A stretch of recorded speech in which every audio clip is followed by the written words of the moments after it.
Alright, that's pretty good. That's pretty good. Alright. I was wondering, I was like, man, I don't think anybody's in chat. Let's turn on some tunes.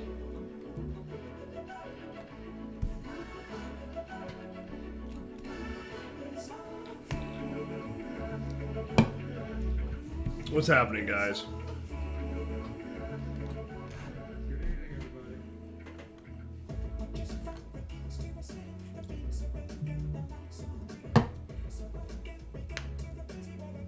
Sneakers is a fantastic movie. I love that movie.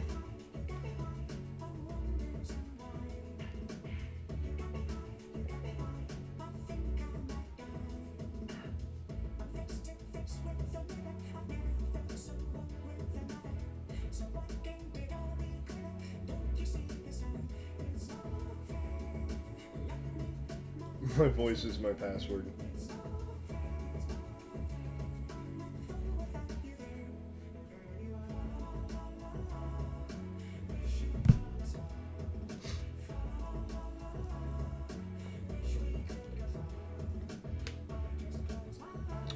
What's happening, Yo Jimbo? Thanks for joining us.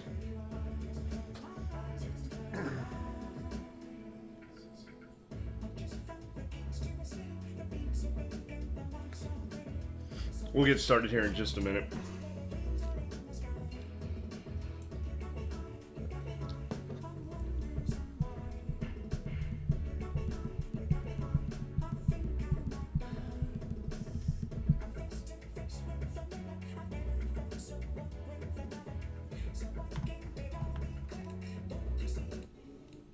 Wait, you guys can't hear me, can you?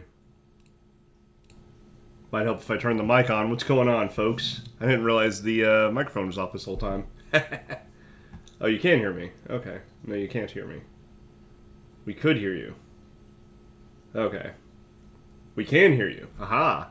I hear you now. Alright, that's good. Alright, well, we'll go ahead and get started here. Let's switch to live.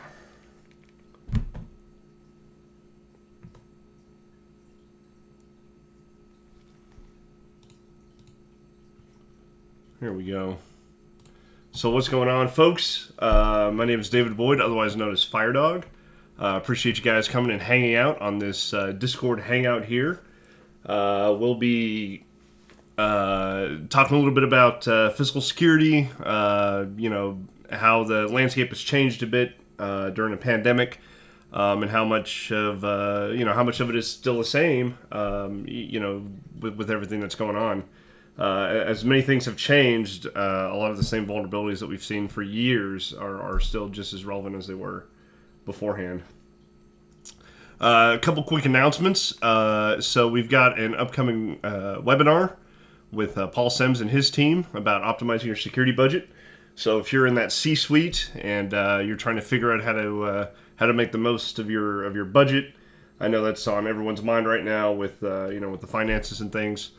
Be sure to check that out. I think that'll be really good webinar on reducing costs and stuff.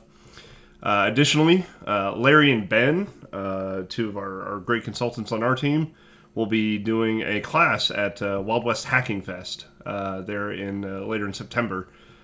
So check that out. It's going to be adversarial attacks and detections, improving your security posture with purple teams, and we'll be showing both the attack as well as how to defend against it. So that'll be a really good time there. And then later getting towards Halloween, finally, end of October, we'll be doing the Virtual Summit 2020.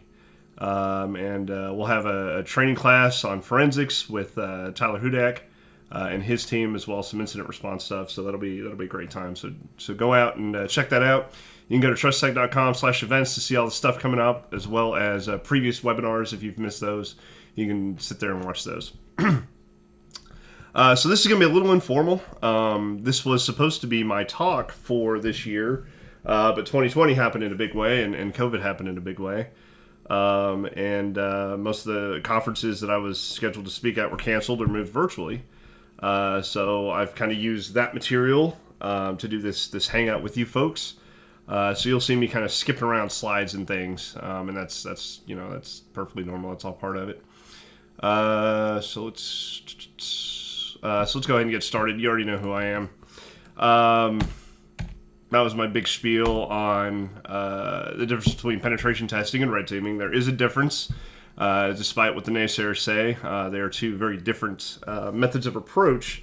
And when it comes to physical penetration testing as well as physical red teaming, that's also very different in the scope and how you do things and how you approach it and kind of what you do. With penetration testing, that's often called an assumed breach scenario. Usually it's there to it's kind of the next step after vulnerability assessments. It's there to kind of give you some real world visibility into the security of your network. Identifying and exploiting vulnerabilities. It's usually 1 to 2 weeks. There's more generals coverage. There's not as much of an emphasis on stealth as there is with the red team, and there's usually limited scope. Whereas with red teaming, there's a much broader scope. It's usually longer term. We'll do 6-8 week red teams, 12-week red teams, sometimes longer. There's a much more emphasis on stealth and a much more emphasis on trophies. So information being key, trying to find that hidden cache of files that they have, or that database that they think is well locked down, popping that, not being detected, these sorts of things. Just like with penetration testing, there's also physical penetration testing, and it also has its differences with physical red teaming. And somebody says, has anyone ever had a physical penetration test since the pandemic started? Absolutely, they have. We've actually had several that have requested that because they needed it either for a red team or for some sort of compliance reason, or because they were worried. They were worried that because of the less personnel, there may be more of a chance for somebody to pop in and do something nefarious. And we'll talk about those here in a second. So some of the differences between physical penetration testing and red team, or sometimes covert penetration testing, physical, is, with physical penetration testing, there's going to be more of an emphasis on, kind of checking everything, checking, a lot of the doors, getting into the different buildings. They may give you a set of objectives, like, hey, see if you can get into the server room, see if you can get into our HR area that's supposed to be locked.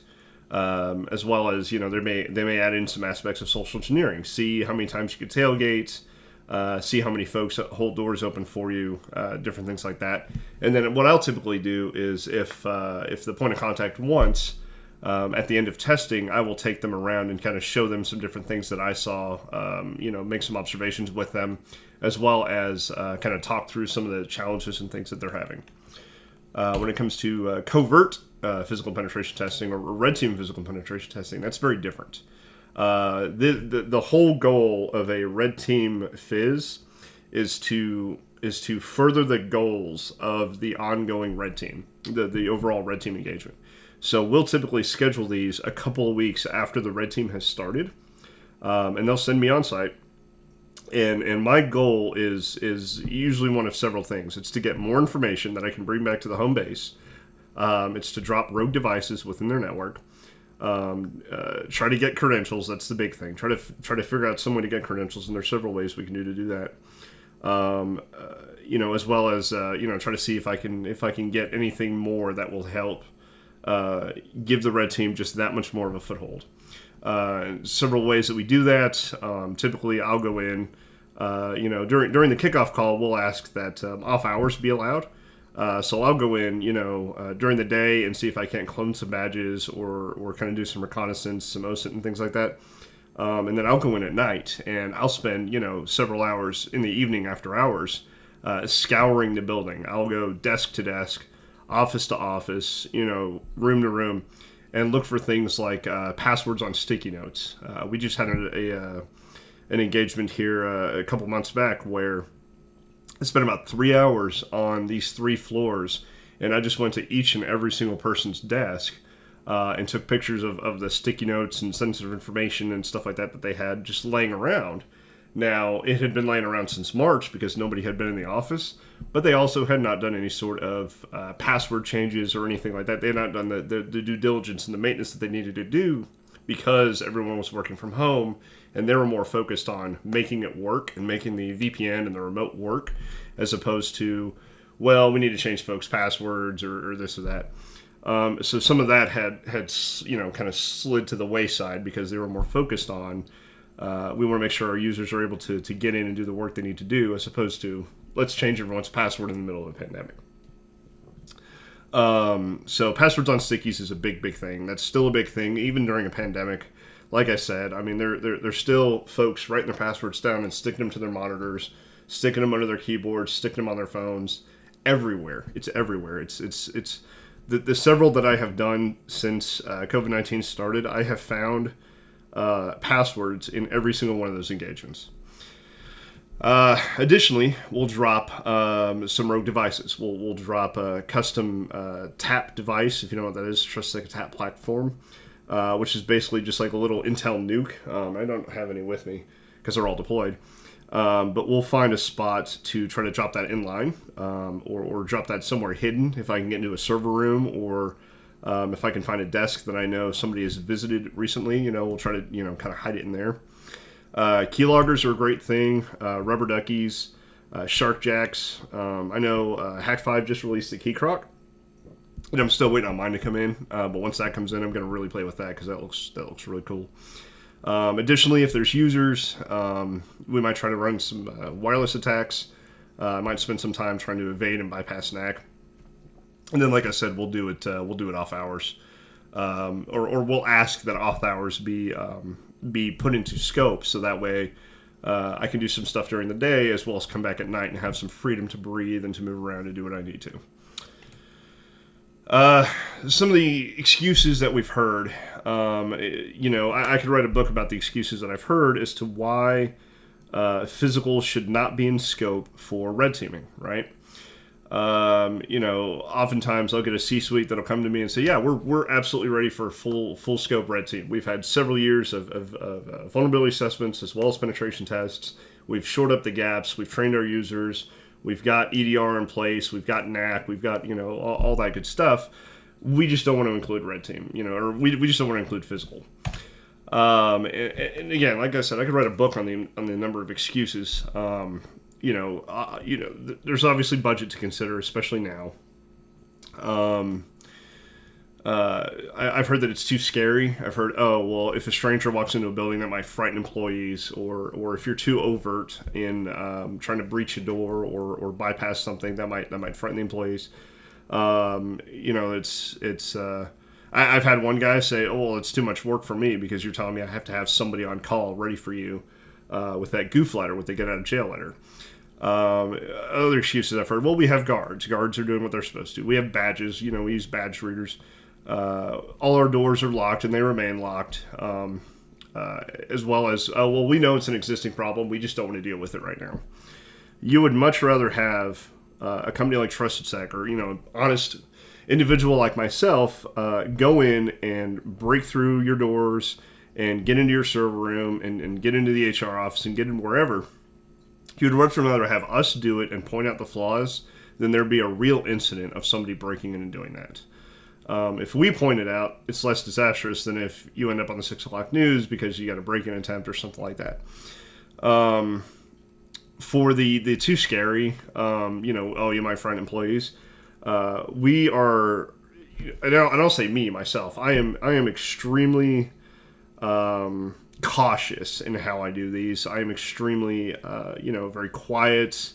I tend to blend in. I don't try to go for any overt costumes or any crazy, shenanigans or scenarios or anything like that. When I'm doing, especially when I'm doing a red team physical, oftentimes I will go in as an employee or try to pass myself off as an employee of that building, as somebody who's worked there for 20 years. And that's the mindset that I try to get myself in. I've worked here for 20 years. I'm an old curmudgeon, I'm just ready for retirement or whatever. I'll spend some time doing some OSINT and look on Facebook for employees' badges. And, all of you guys watching, if you are in any sort of security role in your organization, or even if you're not, when you get done watching this, and I'm really serious about this, go on Facebook, when you get some time, look up your existing company and see if you can't find any of the employee badges from the parties, from the community events. They love taking pictures, and unfortunately the media team does not go through and fuzz out those badges, and they are just everywhere. They're everywhere. They're on the company website, on the Facebook, on the Twitter. You can find badges for absolutely everything. So I'll spend a couple hours before I even go on site and just pulling down pictures of badges. And when you've done this as long as I have, you start to see a pattern in badges. And I have, probably 5 or 6 templates, sitting around and saved on the computer that I will match with what I find on social media and print it off to make it look just like theirs. And that's just another layer of peace or calm that is brought upon the employees because they see, oh, well, he's got a badge that looks like mine. He's dressed like me. He's carrying this bag. Obviously, he belongs.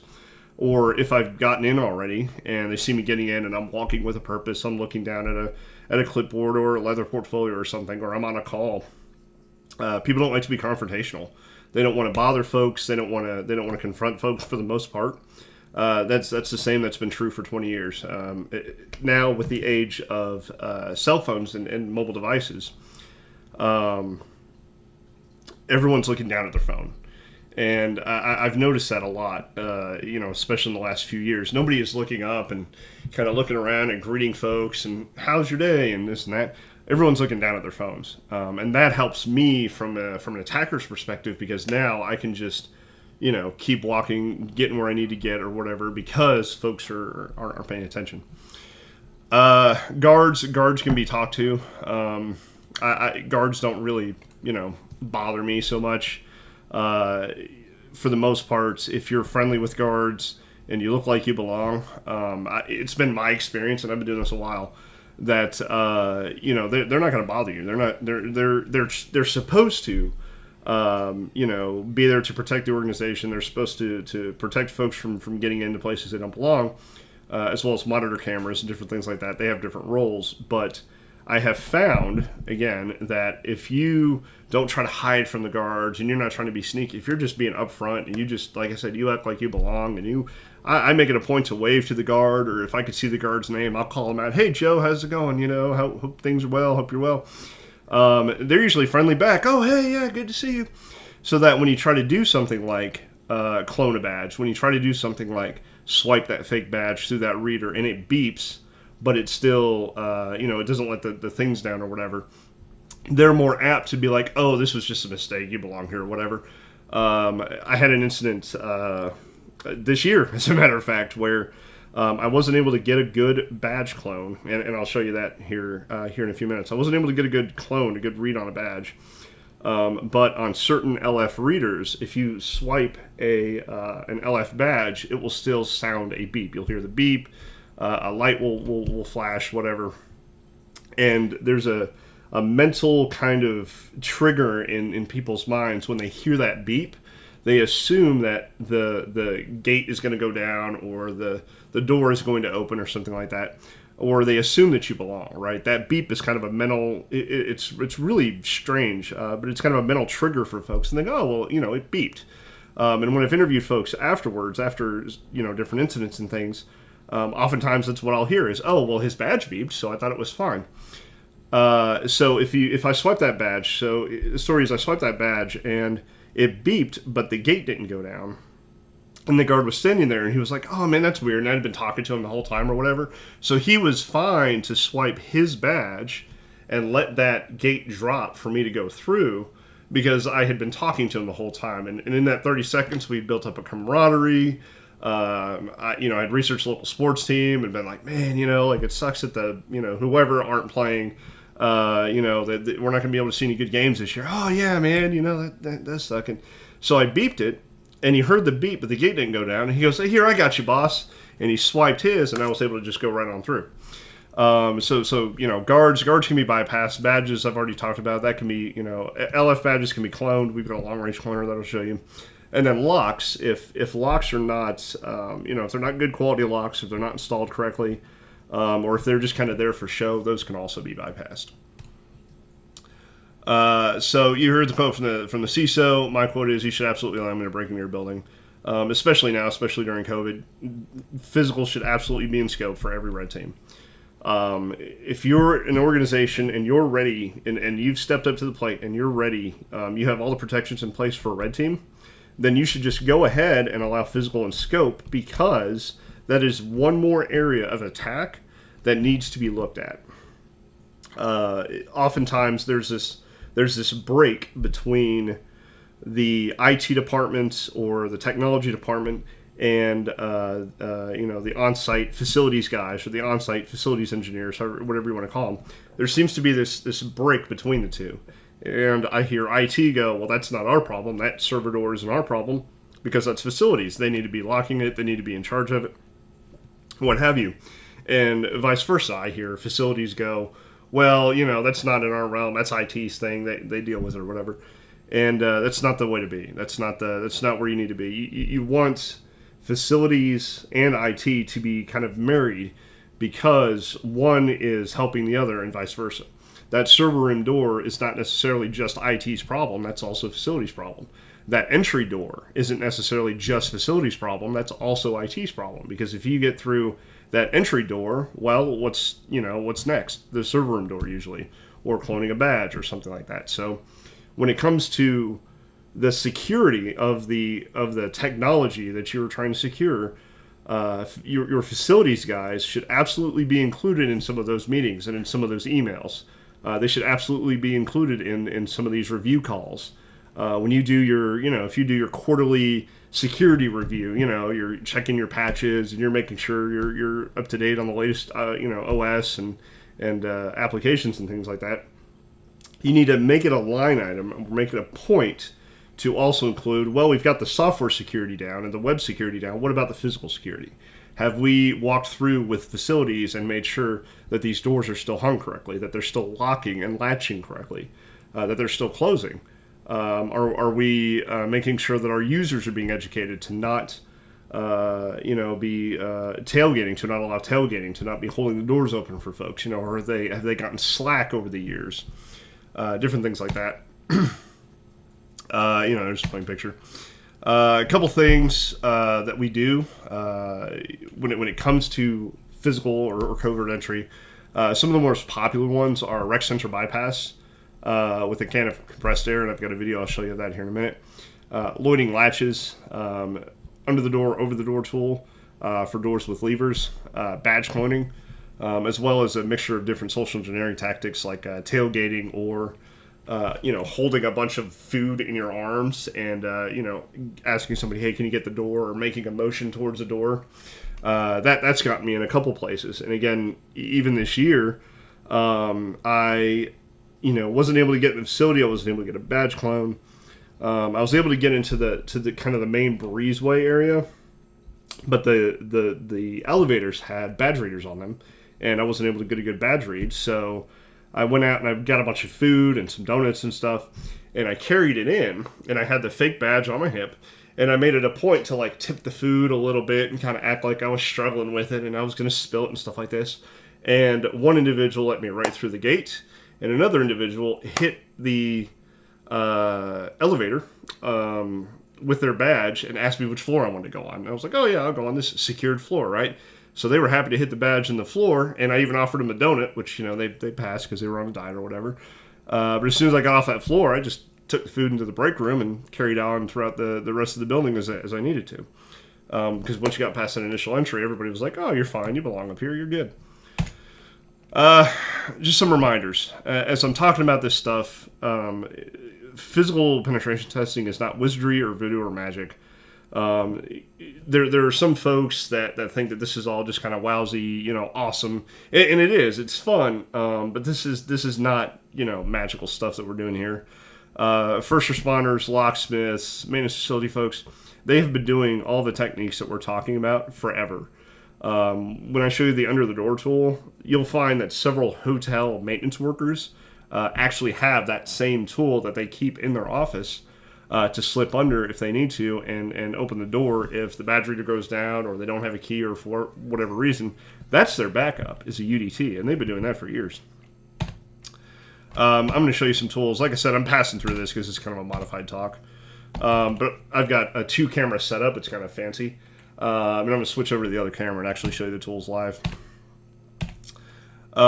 So the biggest thing, or the first thing that comes to mind when you talk about the physical security of a building are doors, whether they be entry doors or egress doors or inside doors. Doors are often what you have to bypass, right? Doors and gates and things like that, but it's mostly doors.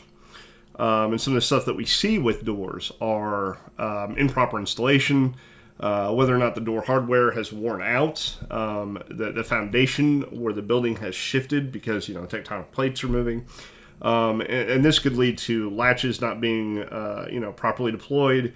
This could lead to gaps between double doors or under or over the door. A variety of different things. Double doors are a common one that we see. Whether or not the door was installed correctly or, like I said, it's shifted over time, there can sometimes be a gap between the doors. And they'll fill that gap, oftentimes, you'll see, with weather stripping. And weather stripping is not a security measure. It's there for weather, right? You don't want the wind blowing through and banging on the doors. But unfortunately, that's just not an effective security measure. Double doors were made available in 1908, so this is a technology that's been around for forever. And they were made to kind of help prevent folks from crushing each other during fires and stampeding and stuff. So this is a very common door you see, and it's often required by the International Building Code. But I could use a little, thin piece of metal, that's the Sparrow's DDT or double door tool, to slip through a gap that is often present in double doors and hit that crash bar from the non-secured side. And now I can just bypass straight through that door.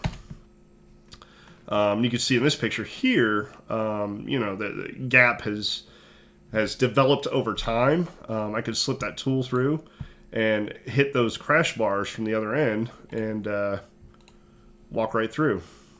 So here's a video I'll be able to show you guys. Let's see if there's sound. Yep. Oh, play. There we go.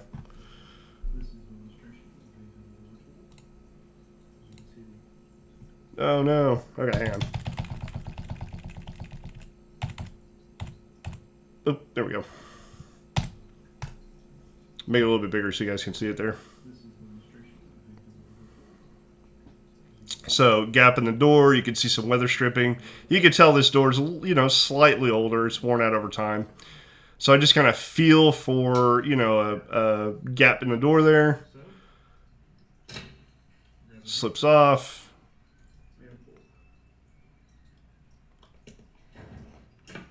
Hit the crash bar, pull it, and you go.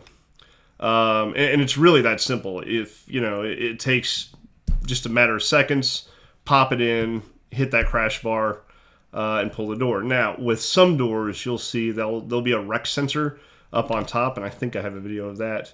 And there'll be, a force door entry event that will trigger if that door is opened without that rec sensor being triggered. So, another tool that I carry around is a highly advanced can of compressed air. And what I'll do is I'll set my double door tool on that crash bar, and then I'll hit that rec sensor first, and then hit the crash bar so that no event is triggered, no alarm is tripped or anything like that. So it looks like a person has now walked up to that door and pushed that with their hand. And that will oftentimes prevent, the guards or whatever from being alerted unless they're watching the cameras, which is oftentimes not the case. And then here's another video. This is one of our guys, Paul Koblitz.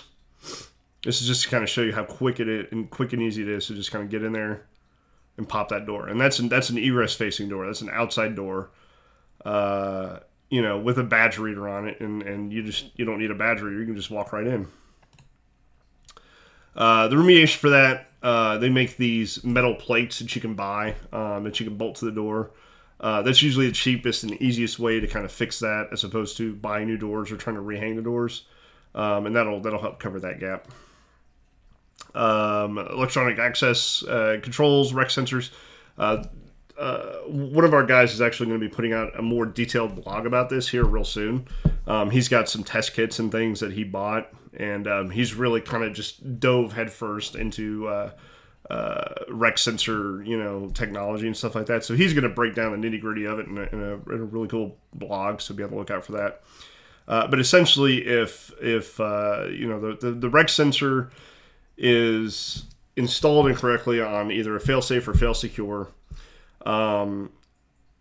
if it's too close to the door or for whatever reason it's not wired in right, you can trigger that with a can of compressed air turned upside down, or some hand warmers. I'll take some hand warmers and tie them to my under door tool and slip it through and kind of wave it there. It will trigger that lock and unlock it. I'll also take these long straws that you can buy off Amazon. They're replacement straws that are supposed to be for automotive shops and things like that. But that gives you a little extra reach, so I can go under the door and kind of fish it up and trigger it that way. I've also seen some folks use a Mylar balloon, which I thought was kind of neat. They took the balloon and were able to work it under there and fill it up, and then wave it in front of the door, and that was able to trigger it. And again, we're doing this with videos because I don't have a test door set up yet. The cost of materials has skyrocketed, by the way. I was going to build out a test door and have all this set up and have a nice little demo for y'all. But the sheer amount of cost in doing that, because the cost of materials has gone up, thanks COVID, has made it, kind of not effective right now to do from a cost perspective. So once the prices go back down to pre-COVID, then I'll build something out and we'll be using that for demos and stuff. So you can see doors locked. My fake badge didn't work. Rec sensor up there. Gap in the door. Spray it. Doors open. In I go. And you guys have seen that several times. I know Dave did one at DerbyCon one year at the hotel, and he used a vape pen or an e-vape and was able to blow some vape through it and trigger it that way. Another common thing is door latches. You have your latch. If you looked at your house, oftentimes there's kind of two types of latches ish. There's ones with and ones without a dead latch button or dead latch plunger. And, there's a lot more technicality behind this. I'm giving you guys kind of the 30-second spiel, but if that plunger is not fully depressed, then the latch itself can be manipulated to open that door. And again, because doors are either not installed correctly, or they've worn out over time, or the foundation is shifted, or one of 1,000 reasons, that plunger will oftentimes shift just enough so that it's not fully depressed, and your door is not locked at that point. It's not secured at that point. You're able to use a variety of different tools, again, that I'll show you here in a minute, to manipulate that latch and open that latch to be able to get in and get through that door. Additionally, sometimes on some doors you can use just a little piece of plastic, and I think Sparrows even sells it, to kind of slip in there and pop that latch, and then you're able to just walk right through that door. This was a door, I believe it was in a bank, that used a key button press, with a badge reader. So supposedly you're supposed to swipe your badge and type your key in to get through this door, but I used a little 25-cent piece of plastic to just, walk right past, all that. They said, oh, well, that's our 2FA door. Well, if it's not, the latch wasn't depressed right, wasn't installed correctly for whatever reason, it was able to be bypassed. Additionally, you can see gaps in doors here, just gaps for days. If I see sunlight and I could see that plunger is not fully depressed, I know I'm going to have a good day, because I won't need a badge, I won't need a key. I'll just be able to take, my little traveler's hook or my hall pass that I keep in my wallet, and just get right on through that door. This is another kind of neat tool. It's called the C-Rat. Because you say, oh, well, what about these doors that have these metal plates on them? That's supposed to add a layer of protection to prevent latch loading. Well, again, slapping that metal plate on the door does not fix the inherent problem with the door, which is that dead latch plunger is not fully depressed. Slapping a piece of metal on it is like slapping a Band-Aid on a big gaping wound. It's not going to help anything. So this company made this tool. It's supposed to be for firefighters, first responders. Occasionally we'll use it in pen testing and physical pen testing, and it gets right through those metal plates, hits that latch, and pops the door. And it's all because the plunger is not fully depressed, and that latch is not operating as it is meant to. So gates, doors, mostly egress doors, you'll see these metal plates on them. But if I can pull on that door and see that latch is not fully depressed, it's easy to just kind of slip this in there. And this is kind of a fancy tool. Sometimes this can be done with, I carry a piece of clothes hanger that I've cut, wire clothes hanger, and you could slip a clothes hanger back through there and pull on it and kind of do the same thing. This is just a little fancier, nicer way of doing it. Let's see what else. For lever style door handles, you'll see these in office buildings around the place. Oftentimes it's required by ADA, because twisting and turning doorknobs can be hard for some folks, hard on their wrists and stuff. So they'll do these lever style door handles, and that's where the nice little under the door tool comes in. If there's a gap under the door or sometimes over the door, you could slip this tool through. And again, I'm going to show you in the demo there. And it's got a nice little wire attached to it, so you slip it through. You're able to kind of fish it up and under and hook that door handle, pull on the string, and you're able to pop the door again from the secured side, or from the non-secured side. You're able to pop that door handle and get into the secured side. A couple different things we've seen that have helped prevent this from working. You have different door bottom shoes, dynamic door bottoms, automatic door bottoms.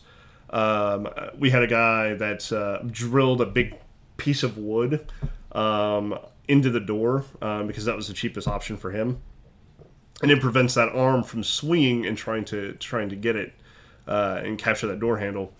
There wasn't a gap at the front of the door or at the top of the door that you were able to fit anything through, so that was fine. And this worked. This remediated it. We weren't able to get any tools in there to fish and hit that. It's ugly, but it was cheap and effective, and it worked. So kudos to them. Another common attack, and we're just about done with the slides. We'll get to the fun stuff. is with RF badges or badge cloning. There's essentially two kind of trains of thought there, and then under those there's a big kind of kite. But LF and HF. LF badges are still very, very prevalent. They've been around since the early 90s. They don't encrypt data. They transmit in clear text. Very easy to clone. Very easy to read. You've got your Proxmark, which I'll show you. I use a mixture of the Proxmark and the long-range cloner based on the Bishop Fox model. And the way I've got it set up is kind of neat. So I'll, kind of walk by folks as they're coming in and out of the building, or I'll go to the coffee shop, that's around the corner, or the Starbucks that I know they're frequenting. I'll turn my badge cloner on, and I'll get my coffee, or I'll be reading my paper, or I'll pretend I'm on the phone, and I'll just capture badges for days. And then I'll run back to the car that's usually parked, a block away or so, download the logs of all the badges that I've cloned, and just clone badges all day with the Proxmark. And I'll make, several badges, and then I'll come back later, or I'll come back in an hour or something, and start just, seeing what doors I have access to. This can oftentimes be one of the easiest and most effective ways into a building. Some other, and I've got that, I'll show you. Some other ways that have sort of worked have been to put the Proxmark itself in kind of a passive read mode, and stick it in a coffee cup. If the badge cloner is dead or for whatever reason, this can sometimes work where it'll be in the coffee cup and I'll have a lid on it and I'll be talking to folks and kind of waving it around, and I might tap them with it like, hey, have a great day, and I've been able to get a read with that sometimes. And then social engineering, tailgating, trying to get folks to open the door for you. Like I said, I'm holding stuff, and people are nice. People are gentle or genial for the most part. They don't want to be confrontational, so they're more than happy to hold the door open for you if you have your hands full, or if you're busy with stuff, or if there's a big line of people. Oftentimes, especially coming back from lunch, if there's a big line of people, the first guy will swipe his badge, and then they'll just keep holding the door open for the next person will hold the door for the next person. And what you want is for everybody to stop and swipe their badge.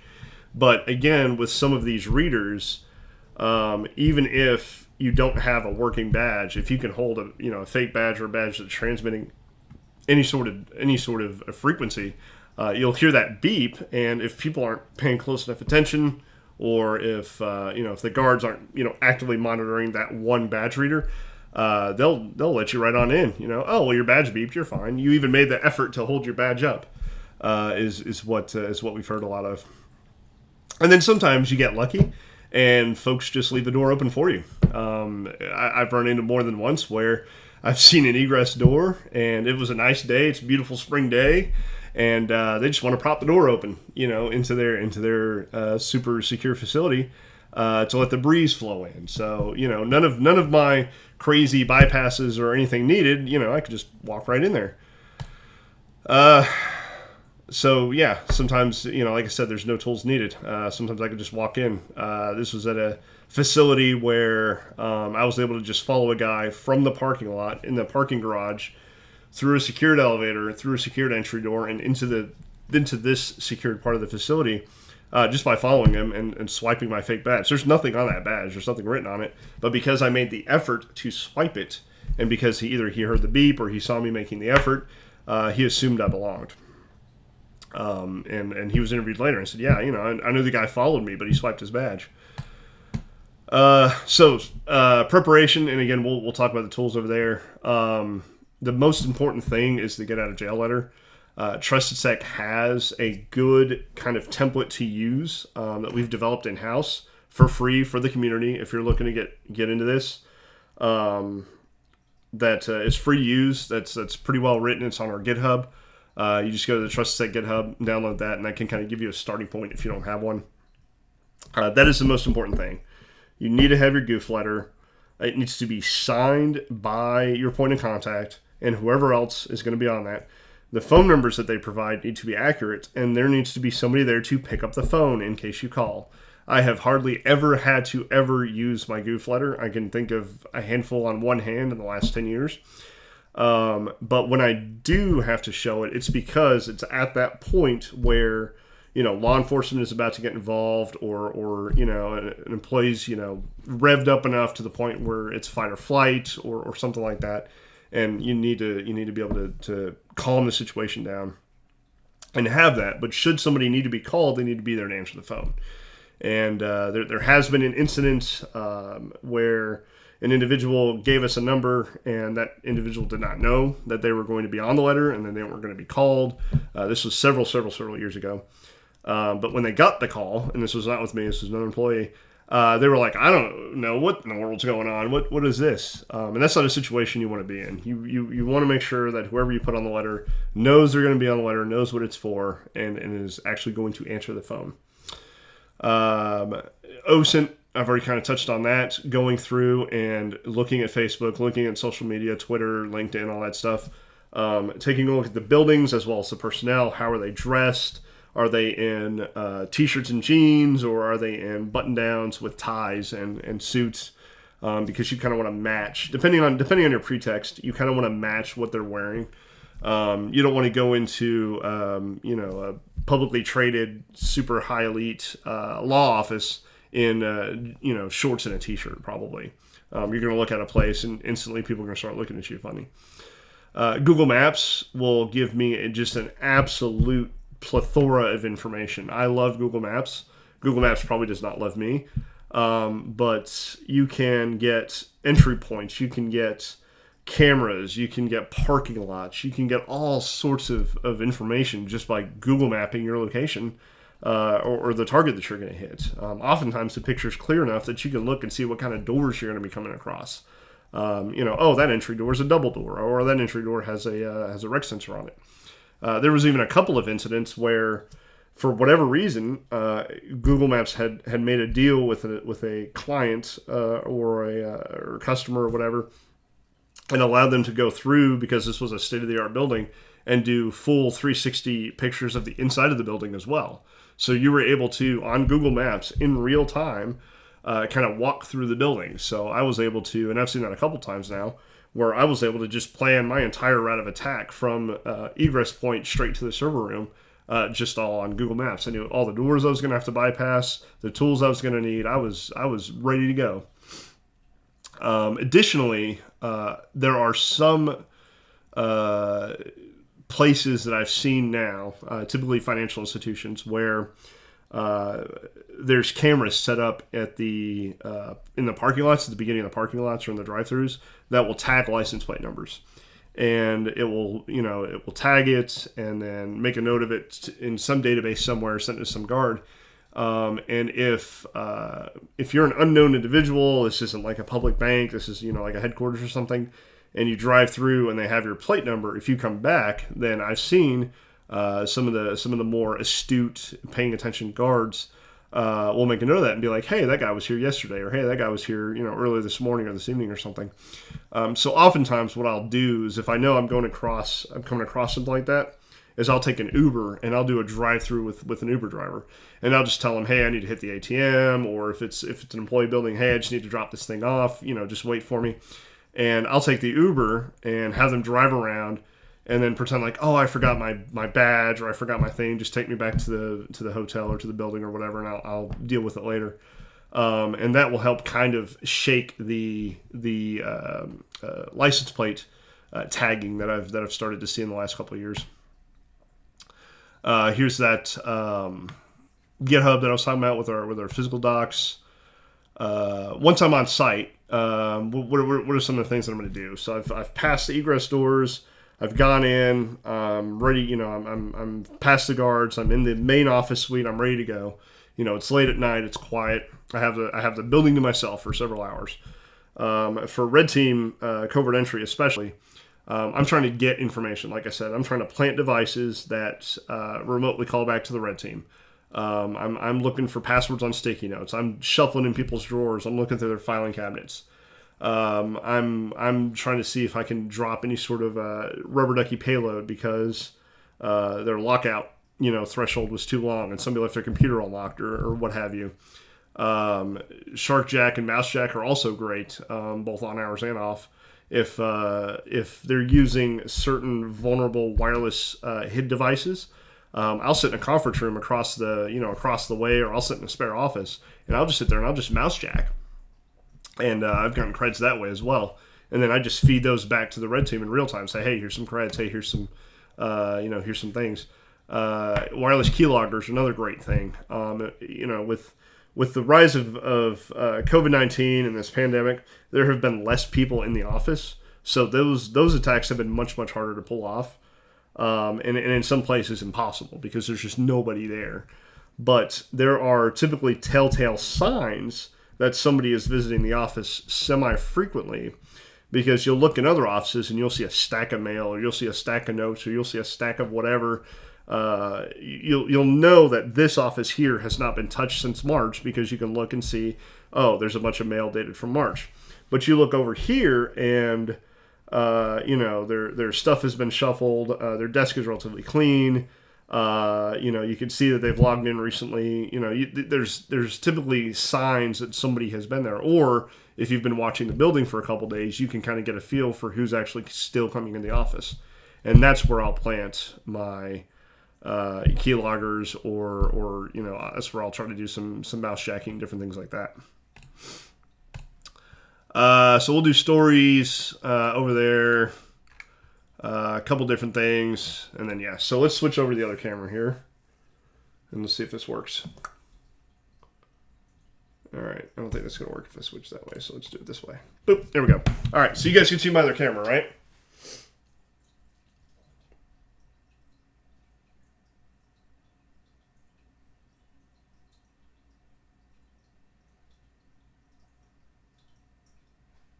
Yeah? Okay, perfect. All right. So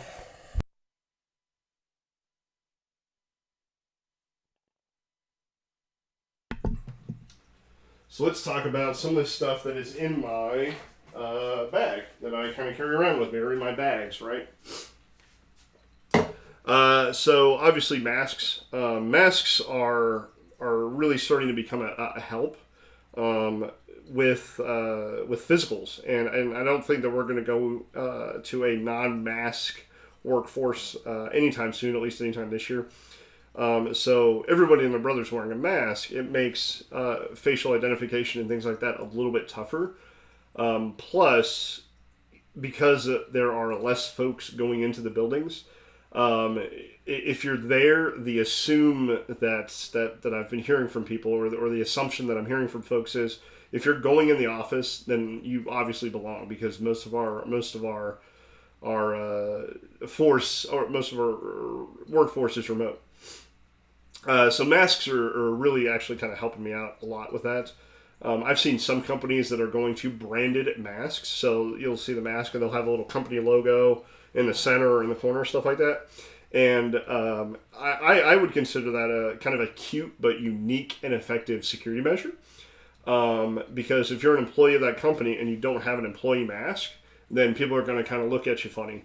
I've only seen it at one place now, but I think if more companies started doing that, it's going to make, that's going to be kind of a cute and somewhat effective layer of security to have a company branded mask. I really do think that would be helpful. And then if they send an email out and said, hey, we're sending you a mask, or go pick up your mask at this time. If you see somebody not wearing our company mask, stop them and ask what they're doing or where their mask is or whatever. I think that could be effective. We're kind of in unknown territory right now, so we're not entirely sure, but that's definitely one thing. You can't travel with canned air on airplanes. TSA doesn't like that. So when I get off the airplane, after I've traveled somewhere, absolutely the first place I'll hit before you even go to the hotel is like an office supply store or a Walmart or something like that. And I'll get a couple of cans of this and I'll just stick them in my bag.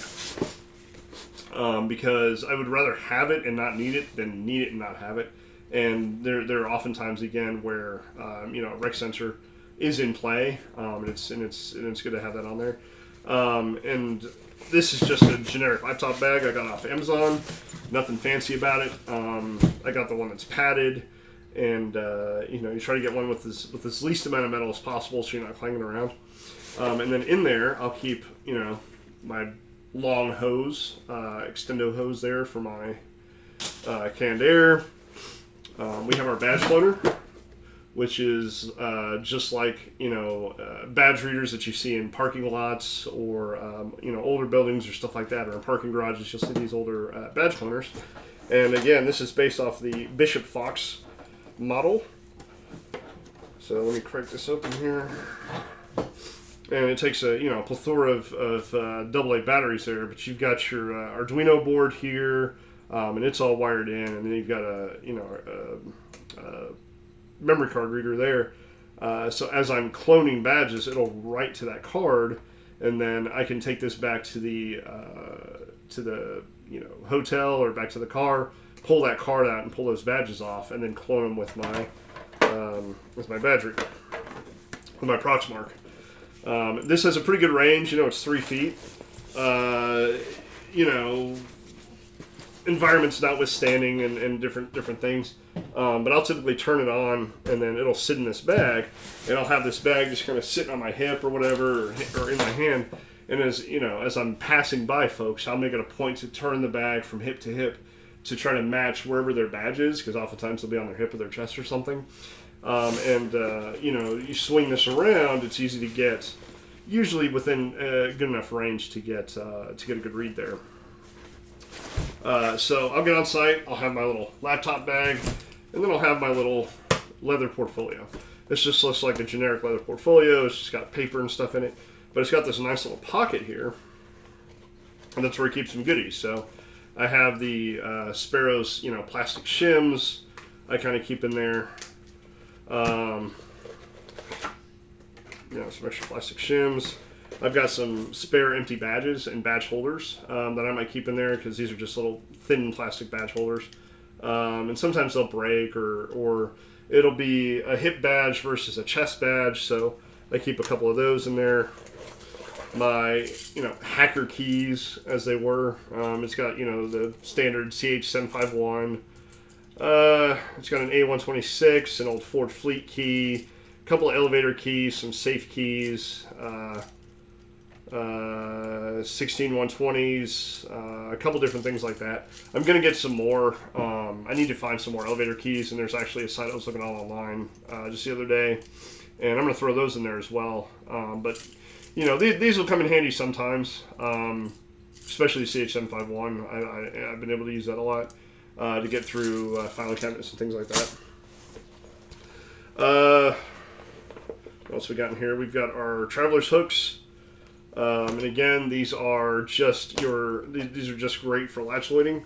I'll keep those, kind of close at hand, as well as a Sparrow's Hall Pass, and it's 6-1, half dozen the other.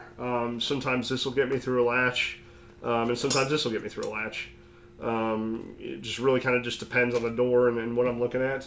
But this is one of my most used tools right here. Between this, the can air, and the double door tool, I can get through a majority of, I'd say 90% of the doors for one reason or another. Let's see what else. So again, badge strap, some fake cards. I keep a temporary access card inside as well. That's printed. A lot of organizations will have temporary access cards, and if I wasn't able to get a good read from social media on what their badge layout was or what they looked like, or I know that they're using these, I might put this to the front of my badge to make it look a little more legitimate, just like that. And then if I get stopped and questioned and somebody's like, hey, let me see your badge, I could show them this, and I can be like, oh, this was given to me, I'm a contractor, or hey, I'm from the Houston office.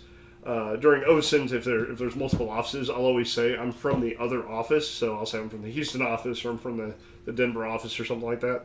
And that will typically get me by. I've never had anybody doubly question after I've shown them that. And then another little Lloyd latch here. Again, it's kind of, like I said, it's 6-1, half dozen the other. They're very similar in design. Some work on some doors better than other ones. The most important thing, the get out of jail letter. Again, I carry a copy with me at all times. And then depending on the pretext, I'll find a generic work order, so an information technology work order form that I printed offline, and I've just kind of kept a copy of. If I'm going in and I'm saying I'm part of IT, or if I'm going in and I'm saying I'm a third-party contractor or something, this really helps, the work order, because I'll put the company logo here, and I'll put the building number, and I'll fill out some information to add some legitimacy to it. So that if they're like, well, do you have a work order or something? I go, yeah, right here, yeah. See, and then they'll see the logo and stuff like that, and that usually buys their good faith, to kind of go, okay, well, he belongs. So we'll move some of this stuff here. Let's see what else. So what else is in my bag is the DDT. The great thing about the portfolio is if I don't need to clone badges or whatever, I could put the DDT right here. I could put my hooks here, usually. Just kind of like that. I could throw, this in there. I can kind of put it all together and zip it up, and then just kind of hold it as such, so that it looks like, just a regular leather portfolio. And I'm just walking along, I'm just a fancy guy in a suit with a leather portfolio, but inside are all my nefarious doodads and goodies that I need to get through, whatever I need to get through. So that's, that in this bag are absolute lifesavers.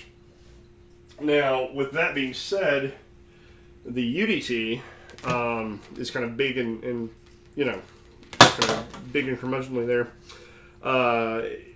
Showed you a picture of it, but it unfolds into this nice little, if I can get it out here, dealio here, and then we'll stretch it out, kind of give it some good tension there, and then it has its little loop that's on it, and then this part, and I'm trying to do this from the camera, this part will slide through the door, you'll hook it up, swing it, and then you're able to catch the door and pull on it, and pull on the door handle that way. Now that is big and kind of atrocious to try to carry around. I'll typically save UDT for off-hours testing, because that tends to raise some alarms. That tends to make some folks a little nervous. So if I can avoid doing it during the day, or if I can avoid doing it inside of folks, I try to. So I'll keep that in the car, or I'll keep that in my backpack.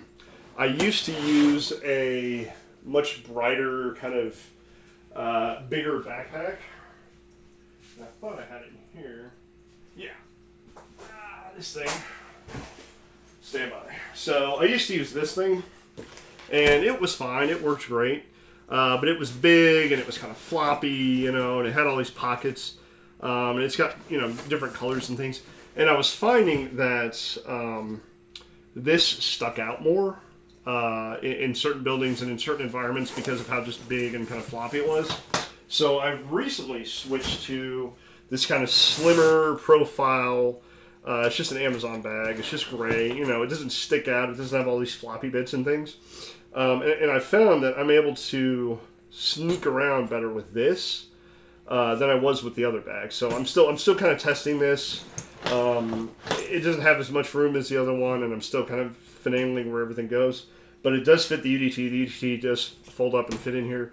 I can fit my laptop in here or a badge cloner, and get done when I need to get done. So in here, I'll keep some USBs.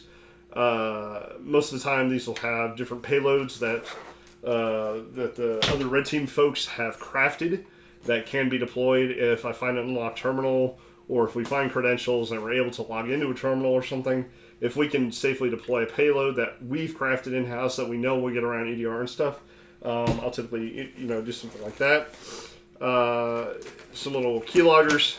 These little USB keyloggers are great. Because you set them ahead of time, you set the SSID and access and stuff ahead of time, and then I'm able to go in, and again, because of COVID, it's a little bit harder to determine who's working and who's not, but if I'm able to find somebody that has been going into the office, a receptionist or somebody, I'll keylog their keyboard, pop that in, and then come back later and get the logs, or I'll come back later and retrieve the device. And we're usually able to get credits that way as well. We have the crazy radio for doing the mouse jack attacks. So I kind of keep that in there. Some Hack 5 gear. We've got the Shark Jack stuff in that box. My other Hack 5 thing is in here. So there's Shark Jack. The new pineapple just got announced, so I'm excited for that. But I keep a pineapple on me just in case. I need to set up a fake SSID or something. This Bubble has been the absolute greatest lifesaver for cable management and cords and stuff. So I'll keep my my little cell modem in there, extra cords, charger, my alpha, as well as the antennas kind of fit in there. A little multi-purpose, multi-tap thing. And it keeps it all kind of nice and zipped up, and it's easy to slide in and out of here or slide in and out of there if I need it. Just some other various cords, wireless cords, cables, things like that. Carry a pen on me. And in this pocket we have some more badges. Again, because badges are pretty universal, I've seen a lot of badge designs that are very similar over the years. So I have, probably 10 or 15 templates that are all relatively similar. I'll print those off ahead of time and stick those in my badge holders there. Spare badge holders because they rip and tear, so it's always good to have those. I keep my nice little Proxmark in here, as well as the little Keezy from Hack 5. The Keezy is kind of a fun little toy. It's more for if somebody left their badge on their desk and you don't have the long range cloner or for whatever reason, because you could take it, hold a button, stick it over a badge, and it'll store the badge onto the little memory chip inside there. So it's kind of fun. Again, I've never really used it in the wild. I've only ever used it if I see a badge on a desk or something. We have the Proxmark 5. Or Proxmark, not 5, I'm sorry. I cannot speak enough about this thing. I went ahead and got the Bluetooth and battery attachment for it. So on the old Proxmark 2s, you had to carry an external battery, and it was kind of annoying to have a little string hanging off of it and a battery and all this stuff. So now I went ahead and bought the Bluetooth and battery for the Proxmark 3 add-on that they just made earlier this year or last year, I think it was. And that thing has been an absolute lifesaver. I absolutely love it. It's got a good battery time on it. You could turn the Bluetooth on or off, or turn the battery on or off and just use external power if you still wanted. I primarily use that for writing badges. So if I'm able to capture something with the long-range cloner, I'll come back and write it with this. Or if for whatever reason this isn't working, this is a good backup for reading. And then I keep some extra spare, keep a whole bunch of spare badges and stuff in there as well. Just kind of stay out of trouble. Again, more badge holders. You always want to kind of be sure about that.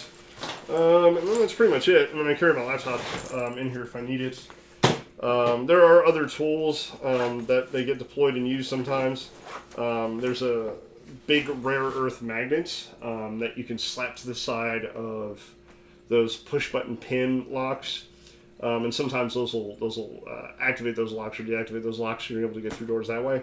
TSA took mine, unfortunately, and I have another one on back order, so it's coming soon to be determined. Those things are kind of neat. And then yeah, so that's it for that.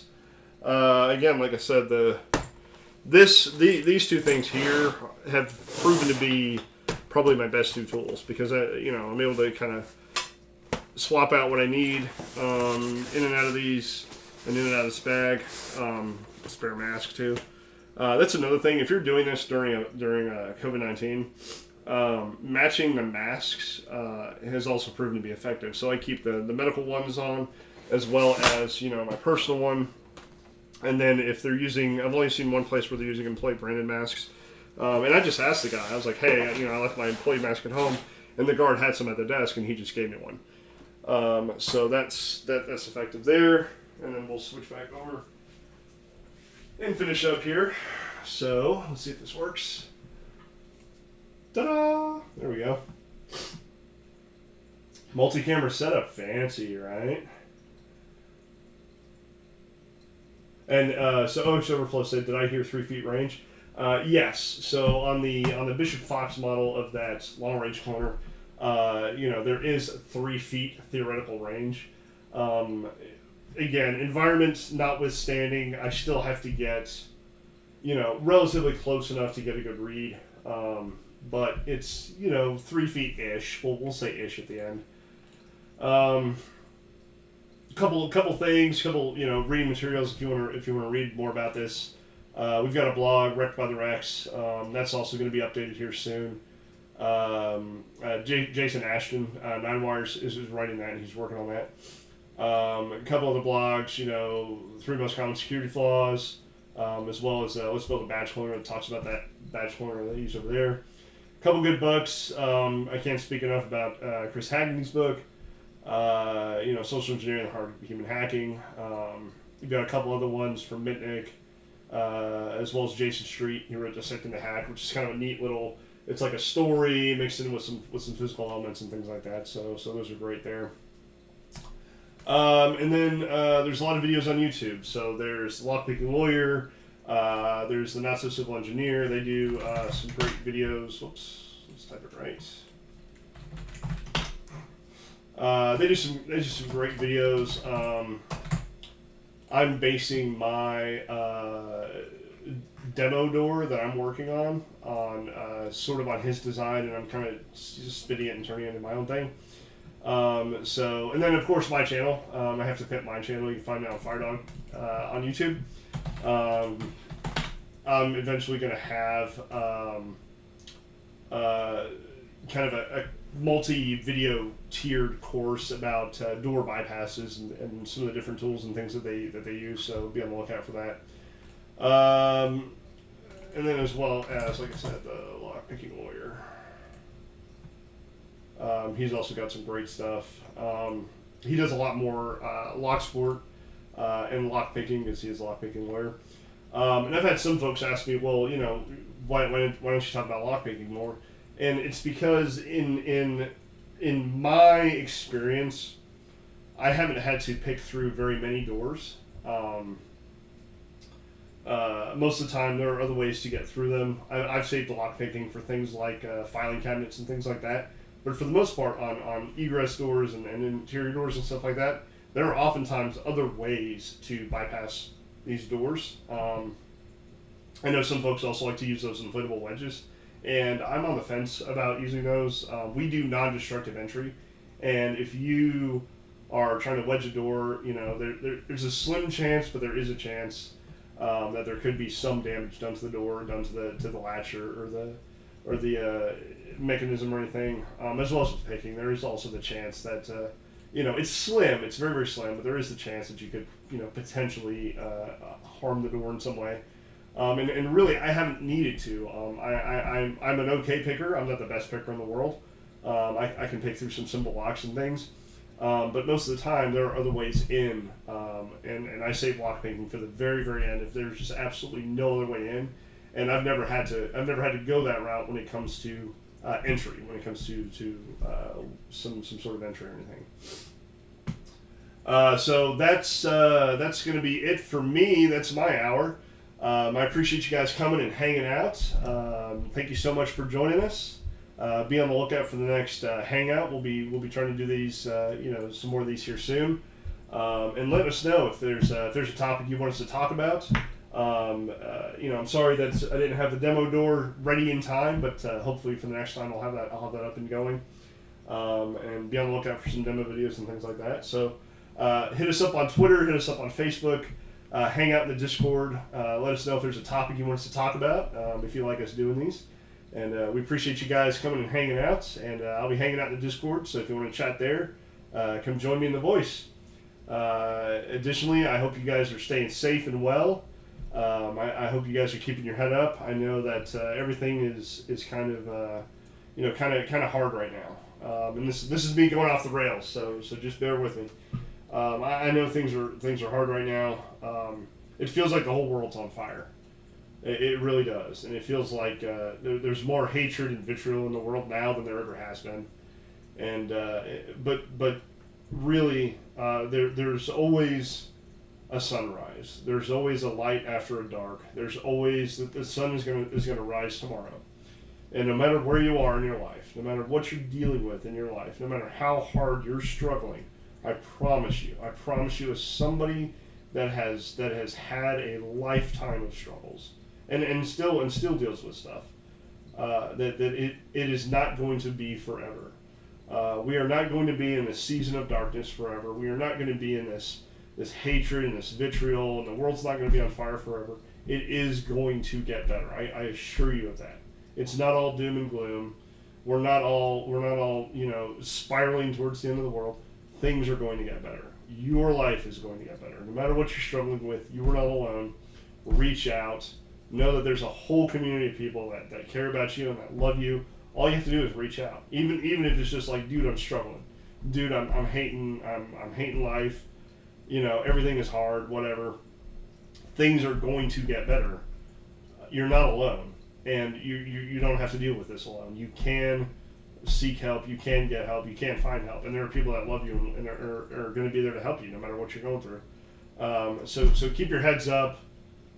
The world is crazy, but the world is not over yet. We're going to get through this, and things are going to get better. Try to find some positivity and some light in the world. I tell folks, get on YouTube and find some funny videos. Get on YouTube and listen to some good music. That helps pick your mood up. Get off the news. Stop doom scrolling on Twitter. Go out and get some sunlight and some vitamin D. And as goofy and stupid as it sounds, find some funny kitten videos, or find some funny, meme videos or stuff like that. Like that stuff's funny.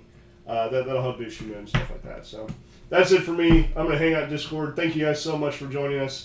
We hope to see you again, and stay out of trouble.